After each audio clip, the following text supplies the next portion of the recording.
Willard Bay, a lot of you, I think, were probably out fishing it this spring and perhaps even into the summer. Probably noticed it got drawn down quite a bit this year. It definitely got drawn down more than would be expected just under normal operation, even though we were in a pretty good drought. What that was there was a new outlet that was being installed kind of around the southwest corner, and that was basically for Great Salt Lake Minerals. The drawdown was done by Weber Basin, and their target was to draw the reservoir down by about 50% to make a coffer dam there, so that then they could work at any water level and then make that repair. They reached that 50% level about late July, I believe. And then after that, any other reductions that we saw in the reservoir elevation were pretty much normal water use and then evaporation at that point. And the reservoir did definitely get pretty low. I think we're down to one of the lower years that we've seen in some time. Um, as far as the fishery goes, what I can say is we're going to be netting here in a couple weeks. So I don't have the latest results. However, just like a lot of you, I got out and angled it this spring and summer. And then also we conducted our normal trend netting that we do last fall. What I could say is last fall heading into this spring, and it definitely showed this spring, our numbers of wiper, walleye, and catfish were about as evenly balanced as I've seen them really the whole time that I've been monitoring the reservoir, which was pretty excellent. So we had good numbers of each of those. Each species appears to be doing pretty well. We're riding a really good wave right now that started in about 2023 with that good water year. So a lot of the wipers that you're seeing that were probably this year probably on the 15 to 16-inch mark. Those were created in 2023 from some good stocking luck that we had. It was a little more than luck. We got dealt a good hand by Mother Nature and we played it well. We ended up stocking 1 million wiper fry that year and got really, really good results from that, just not only based on the number, but also the timing of the stocking that we did. And then with walleye, it was the same. We were able to take advantage of that water year. We knew when we got a lot more water in the reservoir in 2023 when it filled up, that there was going to be a lot more space for new sport fish to go in, and that we also had to keep on top of those shad and make sure their numbers didn't explode.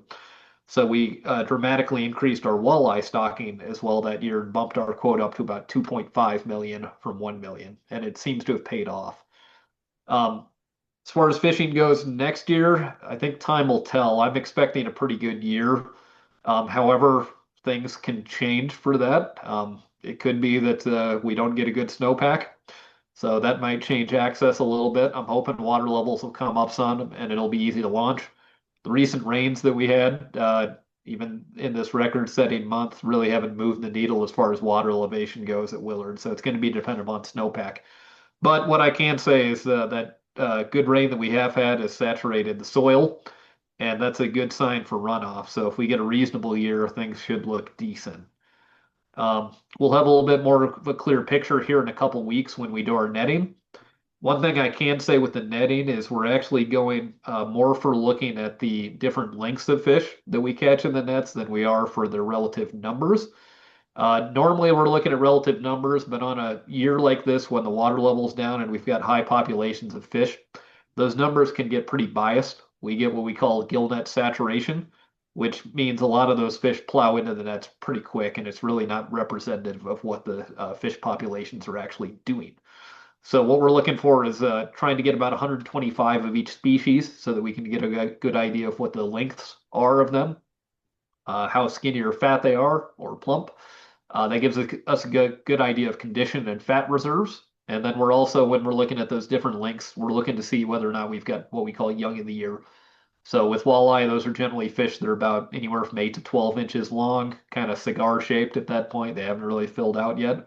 And with wipers, they're generally anywhere between 4 to 8 inches. So that's going to be what we're looking for there. That's kind of the update on Willard. Does anybody have any questions there? Insight on where the fish are at the moment or what fishing is like there? It's been pretty spotty. From what I've heard just following forums, I haven't been on there in a little while, but it looks like launching's a little bit difficult. Seems like the people that are launching are going out of North Marina, and that right now the marina kind of at its deepest spot is about 3 to 4 feet deep. So it's one of those where if you got a reasonable sized boat, it's not too big, you can still launch. I have seen reports that people have actually been catching wipers throughout the summer, even into August and September here. Not as much on the walleye end, but still some being caught. That's still actually pretty good for Willard because it usually kind of shuts down for wipers for a good part of the summer. But the numbers and catches that I was seeing reported were actually decent. So it's been fishing okay. This time of year, I can't say I get out there much into October, so I don't really have a recent report. So Hey, Chris, is your volume all the way up? it is. It's a matter of the Yeah, microphone, and yeah, I've got yeah, it and up. mine's okay. Just wanted to check. Yeah. Thanks. Let me here. I'll double check the microphone that I've got because it's a Zoom is not a video software that I use all the time. We're usually on Google Meets. So one second, I'll double check. I'm speaking as loud as I can. I appreciate that.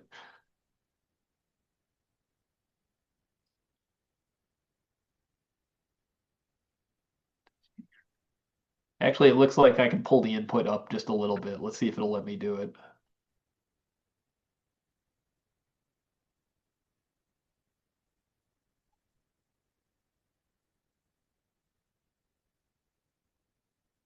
Is there any way of?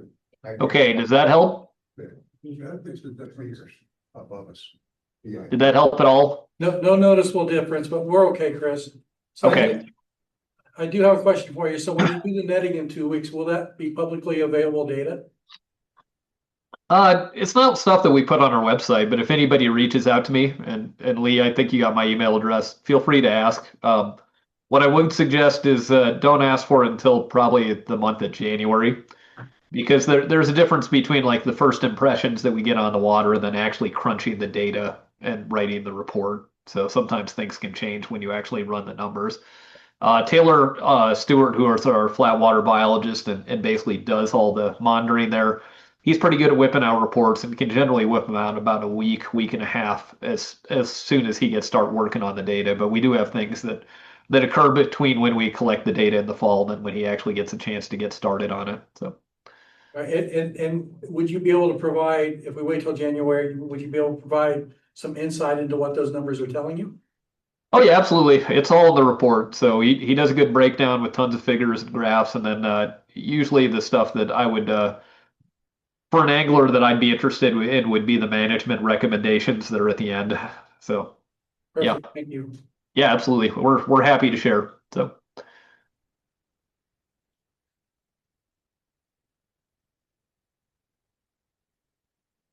okay, folks want to move on to Pine View? Yes, please. Okay. I guess let's start with one that's been an area of interest for a lot of people, which is construction and access. So I'm going to start with that before kind of moving on to the fishery. First one, Port Ramp is now closed. It has been closing the last few falls. It's around the time the snow flies, just because of for some reason they don't plow there. It is managed by the Forest Service, not us and state parks. But what is going to happen is they are finally going to get going on construction, or reconstruction and maintenance on Port Ramp, and then Windsurfer Beach. This has been in the works for a number of years. I think it's what they call Great American Outdoor Act funding.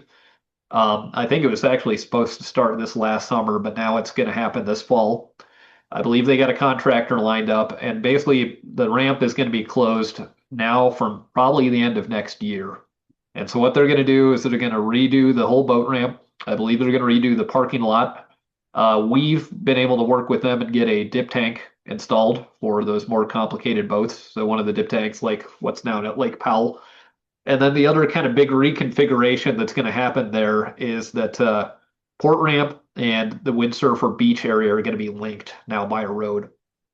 So because Pine View typically backs up onto the highway during really busy times, one of the things the Forest Service and I believe Weber County have planned is to basically connect Port Ramp to that Windsurfer Beach area. And I believe the entry is going to be at Windsurfer Beach if you're looking to go to Port Ramp when that's all finished. So they'll basically line traffic through there on the way to Port Ramp. That'll give time for AIS inspections and other things that need to take place. And then I think there's going to be other amenities and things that are added to Windsurfer Beach.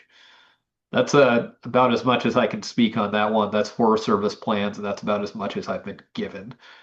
Another thing that's been talked about, folks have probably heard Pineview may be drained in the next few years in order to facilitate work on a culinary pipeline for Ogden City.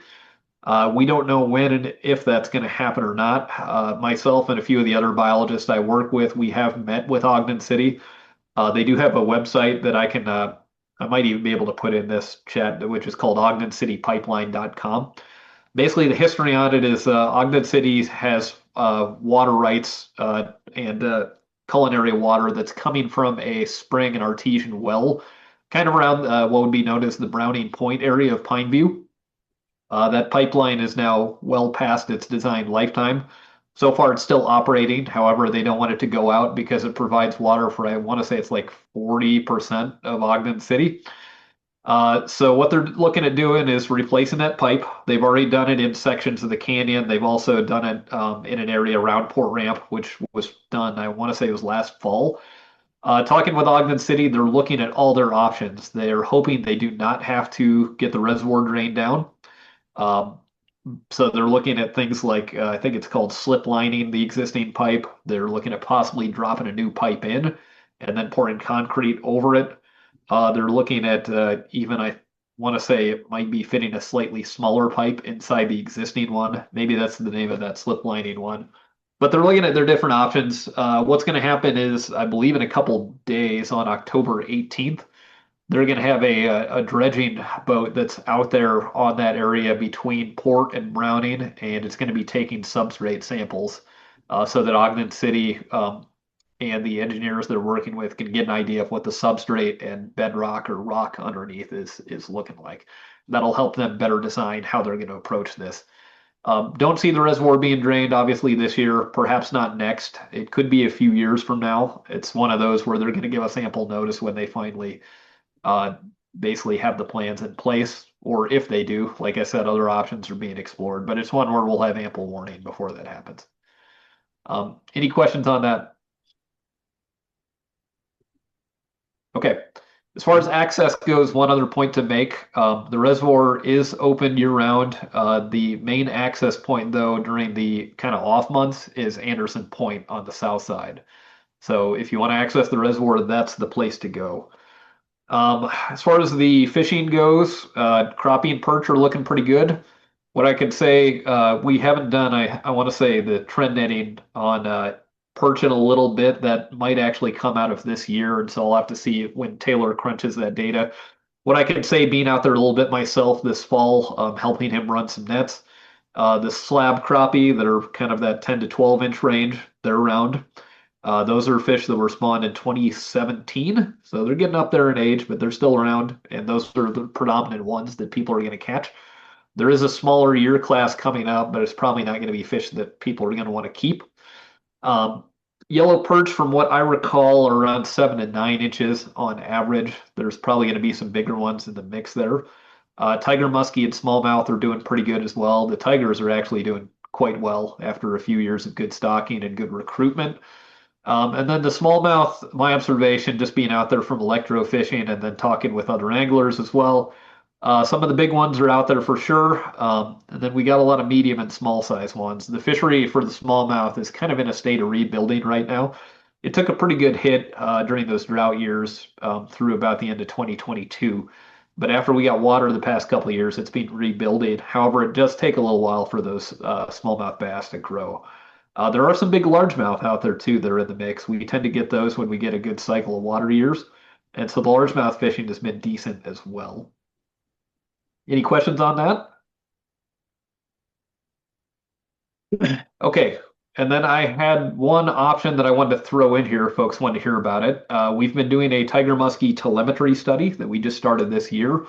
The gist of it is, in order to get a better handle on how tiger muskie move, what habitat they use, and then what the juvenile survival is on the fish that we stock, we implemented a study in cooperation with the local Muskies Inc. chapter this year, where we tagged 30 adult tiger muskie, anywhere between, I'd say, about 19 or 20 inches all the way up to maybe about 44 inches long. And then we tagged a number of juvenile fish kind of around the 8 to 10 inch range that are one of the sizes that we stock just to see how they move and what their survival is like. If anybody wants, I've got a quick presentation that Taylor's given that I can bring up and perhaps present. I'll leave that open to you guys, whether you want me to do that or not. Yeah, let's do that. Okay, maybe 10 or 15 minutes, perhaps longer. If it goes, I'll try and run through it, but if it starts going long, I'll shut it off, okay? Okay. All right. So let me, like I said, Zoom's not my native one, so let me see what I can do here as far as presenting goes. Yes. If they start to draw down Pine View for that construction project. I'm assuming they're gonna change the regulations there temporarily like they usually do. When will Yeah, we- that's a good question. We'll explore that when we have a better idea of how low they're actually going to have to draw down the reservoir. A few years ago, late 2022, even going into 2023, the reservoir was down as low as 10%, I want to say, 10 or 12%, and we did just fine. When it was down that low, though, a lot of that was actually making way for water coming down in early 2023 during the snow melt. There was about the equivalent of 3 pine views that were up on the mountainside, and so they were making as much room as they could. Whether or not we can handle those sorts of water levels, the reservoir at 10% during the summertime, that's definitely a different story. And so it's one we'll just have to weigh when we get more info from Ogden City as far as how far the reservoir is going to be drawn down. So that's a good question. All right, let's see if I can share. Lee, I think I needed, I sent a Yeah. request. Yes, you do. Let's see. Okay.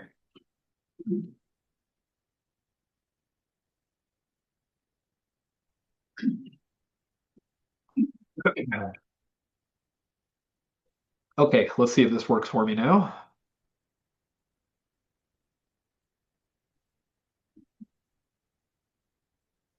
Okay, can you guys see the presentation? Yes, sir. Okay. All right, as I'm reflecting on this, it might actually be more than just the telemetry study. Let me hang on just a second. I need to switch something up so I can get you a little bit more screen. Hang on, I'm going to exit out real Okay. quick. Will the cursor disappear or could you move it? Cursor's Um, not screen. Are you guys asking if my cursor will disappear? No, Chris. No, it's my cursor. Okay. I'm trying to get rid of a side window there to get it larger. Okay, that should be better now. Much better, thank you. Okay, so I may need to zoom out one notch here. All right, so this is actually going to cover a little bit more than just the telemetry study. I just want to go through a few things habitat-wise here. So we did do a big habitat install this spring in May. We did that with the help of quite a few dedicated hunters in the local Muskies Inc. chapter. We input 98 habitat structures. We've done a little over 400 since the year 2019. These ones went in just a little bit north of Cemetery Beach, so in that area. What these are is they're deep water habitat, especially made for yellow perch and black crappie. Those are the really intended targets there. One of the things that we've seen, and you all have probably observed in a lot of the reservoirs, is there's not a lot of habitat, especially when the water goes down. And one thing that we found, especially with yellow perch, not as much with black crappie, but especially with the yellow perch, is they tend to need that well, actually, I'm going to back up. Let me just retract that statement because when this habitat is going to be used, it is going to be for perch and crappie during these times. The time that we need the habitat is particularly during the winter months when the reservoir is mixed and all the predators have access to that deeper water. So that's where it's going. What you can see when you look at this slide is there's larger structures that are in the background. Those are what are called like the mossback safe haven. And then what we do is we usually surround these with these kind of green road cone ones, and then a bunch of these finer ones, which are recycled vinyl siding. And so by doing that, what we basically try and do is make discrete reefs that'll attract the fish. And research has shown taller structures tend to draw them in. So we start with those taller structures and then surround them with those smaller ones. We do have plans to get in actually quite a bit more structure next year as well. We got approved for a pretty large grant there. So that's where that was going.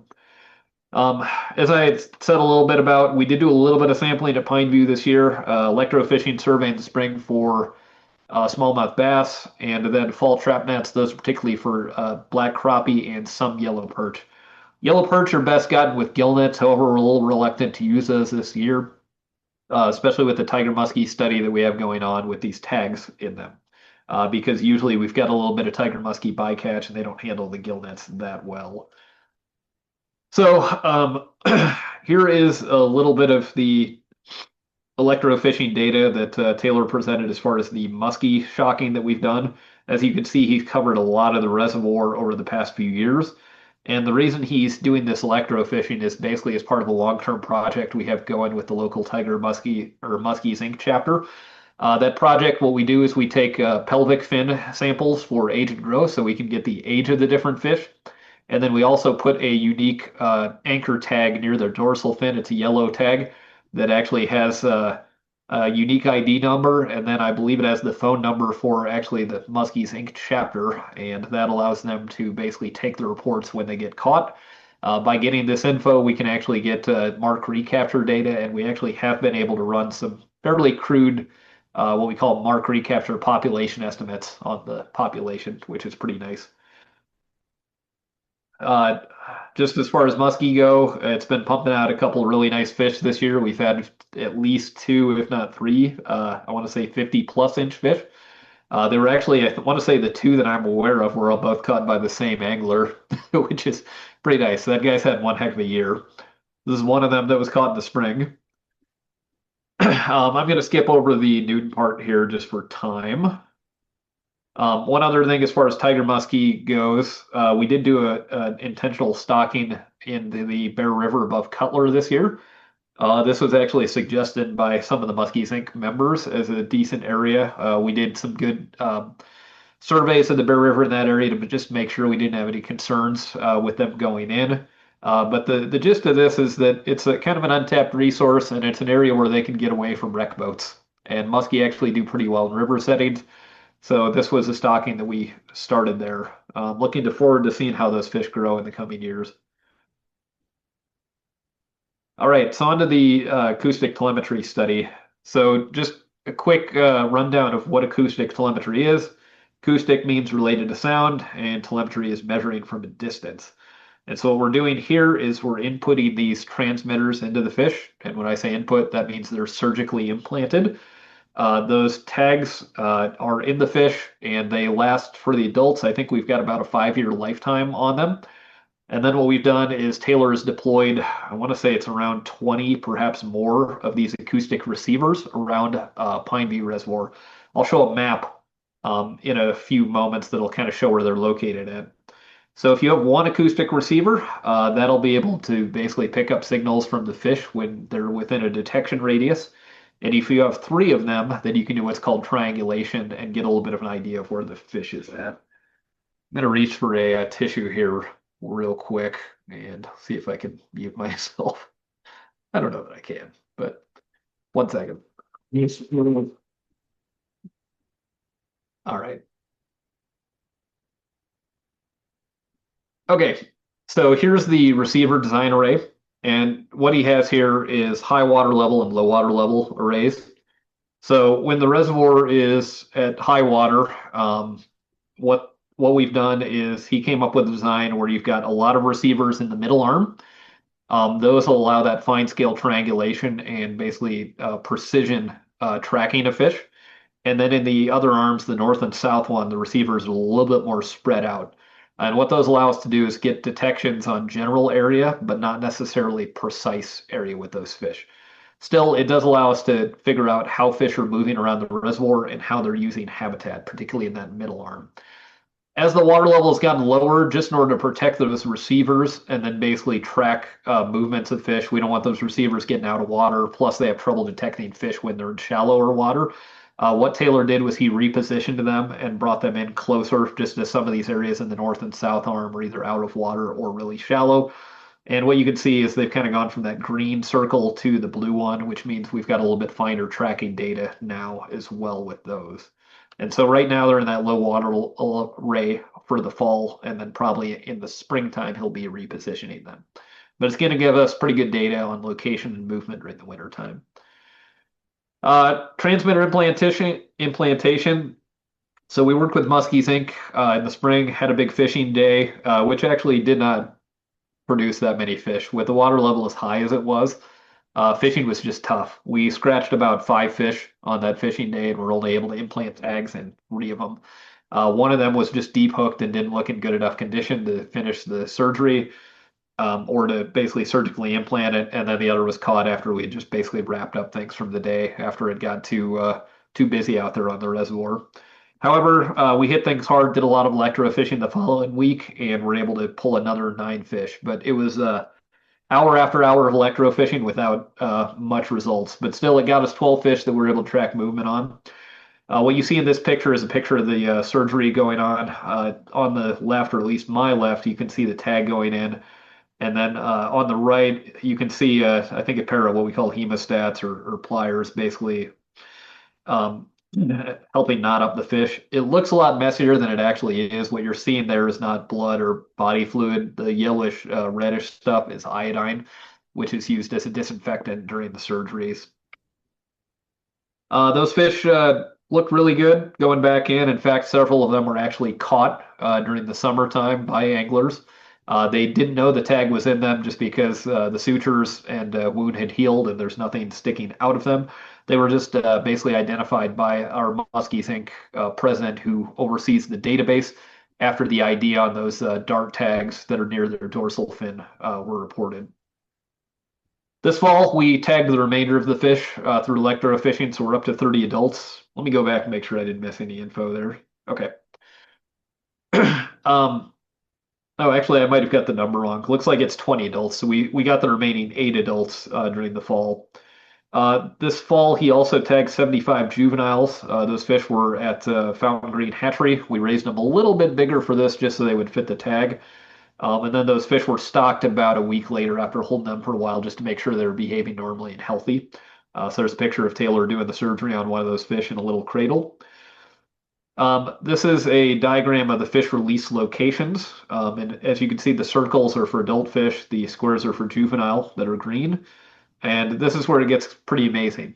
So because these receivers are underwater and detecting those fish at all times, when he pulled receivers this fall, I think we're up to a grand total of 1.4, close to 1.5 million detections of those fish.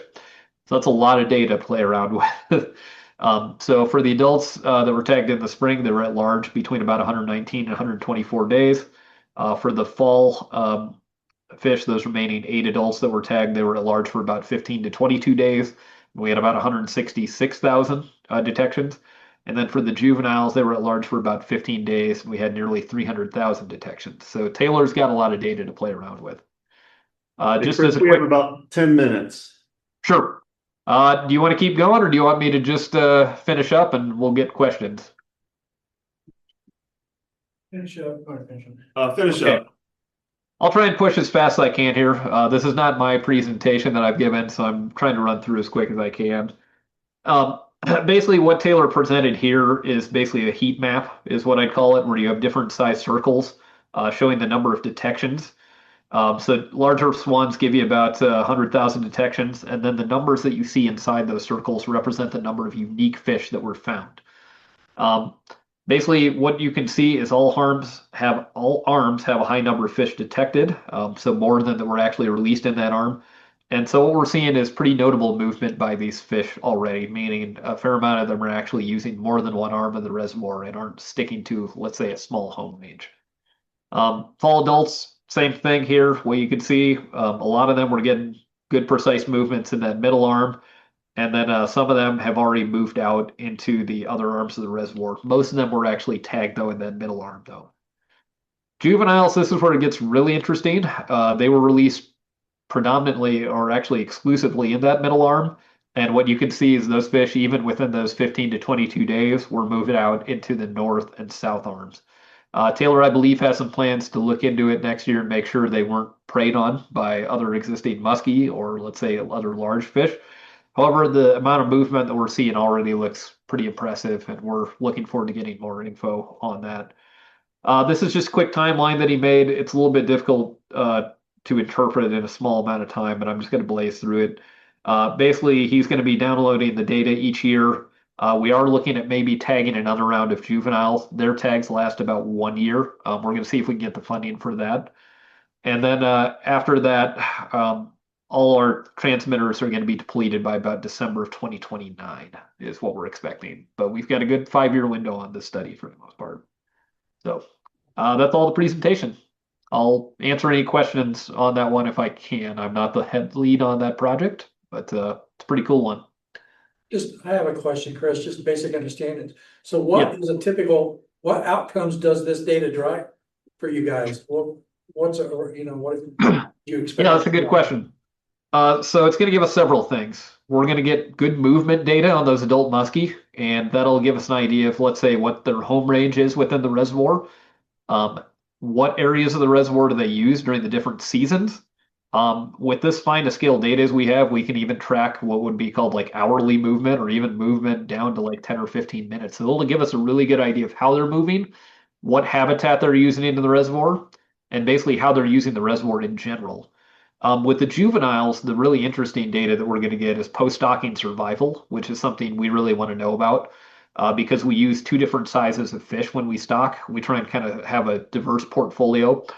The 2-inch fish that we stock usually go in the spring, and we've been doing those now for about 3 decades and still had pretty good success on them. They actually do grow better than the ones that we stock in a larger size just because they feed better out of the reservoir than they do in the hatchery system. However, one of the things we've noticed with the 2-inch fish is when we put them in the spring, what habitat is available to put them in is highly variable, and it especially has been the last decade. It just seems like water use and the basically climate patterns that we've seen have made it a little more volatile when it comes to putting them in and getting good survival. So some years we've got really good habitat for them, other years we don't. And what that's meant is that in recent years we switched to a little bit of a larger fish as well that we stock in addition to those smaller ones. And those go in generally June or July. And that kind of ensures that we're spreading out our odds. And then with those larger fish, usually we've got some habitat to put them in. So it's just a way for us to basically be most efficient, most economical in our stocking. And then one thing that I can also say is this is going to translate to other reservoirs in Utah. There's just not many studies that have been done on tiger muskie movement and habitat use in general. And so this information should be applicable to other waters like Schofield, Jordanelle, Newton, etc. It's going to be generalities, but every reservoir acts a little bit different, but it's going to give us a lot of clues as to what's going on with these populations and basically how to better manage them. So you said that some of the juveniles, the scattering of the juveniles after stocking might have been due to predation, so the transmitters continue to transmit from inside larger fish? They will. There are a different tag that you can get that actually does detect it when a fish gets eaten. And so that is one thing. One thing, though, that I think we'll know pretty quickly, though, is usually when a fish that has a transmitter in it gets eaten, after a while that tag gets passed and excreted, and then it stops moving and just stays in one location. And so I think we're going to get a little bit better idea of that here pretty soon. It's just a matter of waiting through that data and then getting more data. But it's one that we'd like to figure out because it was an impressive amount of movement. It was already just more than we expected. Chris, you'd mentioned installing in the next year that you wanted to install some artificial structure in Pineview. Are you doing that in any other reservoirs? Yeah, we've got a pretty good track record and have now done that at Echo, Rockport, and Pineview have been the main ones that we've hit. My follow-up is do you need volunteers? Yes, we would definitely take that, especially next year. Like I said, I believe we got the funding to go even bigger, where we might be talking a couple hundred structures. And so, yeah, I would love that. Clint Brunson from our shop is the one that's arranging it. But what I can do is I can have him pass that info to me, and I'll get that out to you guys when the time comes. If you would, that would be great. I'll also reach out to you in January regarding the other questions on the netting. But Sure. Also to again let you know that if you need volunteers, we'll make it known to our members. Okay, yeah, that'd be fantastic. We appreciate that. Hey, Chris, I have a administrative question for you. What Sure. video conferencing tool do you use? What's your normal one? Google Meet. Okay, Yeah. And actually, next time or another time that you guys are dealing with Division of Wildlife, I might actually be able to send you the invite because then I've got unlimited time on it. okay, perfect. That's where I was headed. Thank you. Yeah. I have a platform too, so just not Okay. Google, but yeah. Well, Chris, thank you so much for your time. We sure appreciate it. I'm sure the meeting's probably getting close to an end. Sure. But yes, we appreciate it. And like Dave said, let us know if you have volunteer opportunities. Thank you guys. We will do that. I appreciate you having me and accommodating me online. Hope you get feeling better, Chris. I owe you dinner. Yeah, I'll take you up on that, David. So next time for sure. So Thanks, Chris. All right. Hey, Thank you. thanks everyone.